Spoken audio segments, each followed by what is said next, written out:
I opened my eyes when I heard footsteps at the front door. A man's footsteps. Heavy. Slow at first, then slightly hurried. I did not move. I was curled on the kitchen floor, my knees up, my shoulder aching, my cheek to the vinyl. Light came blue-gray through the high window above the sink. I was wearing a cotton slip and nothing else. My head pounded. My eyes were dry. I kept my fingers curled over the handle of the knife that rested on the floor. He came through the front door and moved down the hall. I heard him enter the sitting room, pause, then move out again. Looking for me, though he didn't call out. He paused at the bottom of the steps, and I could practically hear him wonder to himself if he should ascend. If he'd find me in bed, tucked in, happily asleep. That would be an awkward moment, but it would be navigable, familiar, easy to understand. A moment that could happen between any man and woman on any sort of day.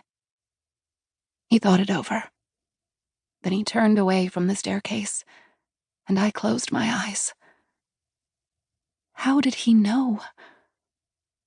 It didn't take him long. The house wasn't very big. He checked the bathroom, looked out the back window in the sitting room, and then came into the kitchen, his steps coming toward me as inexorably as clockwork. I opened my eyes again and curled my knees higher, my hand gripping the knife a little more tightly. My head was pounding so hard my vision tried to blur. He paused at the kitchen doorway, undoubtedly taking me in. His feet came into my line of vision, then his lower legs. He wore casual trousers today, dark gray, and his shoes were immaculate. Of course they were. He hitched his trousers, that unconscious, uniquely male gesture, and dropped to a crouch. My temple gave a sickening throb. I was a picture, I was sure of it, but I couldn't summon the will to care. I took a cold breath and tilted my head to look up at him, keeping my hand on the knife. He had draped his forearms over his knees, his wrists dangling. He wore a white shirt, unbuttoned at the throat, a jacket, and no tie. He wasn't in his usual full suit, the armor of a police detective. He was hatless. His hair was tidy and combed back, his dark brown eyes fixed on me.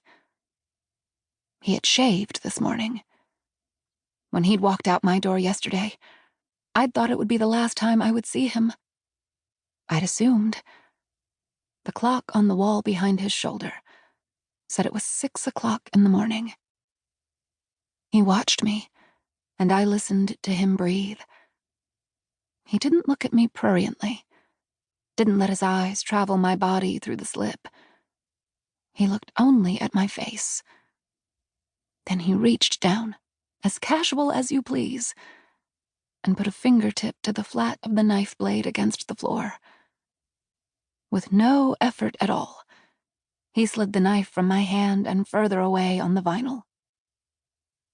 "Care to explain?" he asked. I stared at him. I'd been here so long, so many hours that I no longer knew how to move. My body simply couldn't. "There was something in the cellar," I said, my voice rusty. "Last night. Something dead. It tried to come up through the door." There was not a flicker of surprise on his face, and he moved not a single dark eyelash in condemnation. And that was when I knew that Detective Ian Chalice actually believed me. The clock ticked behind him on the wall. "All right, Ginette," he said. "Why don't you start from the beginning?"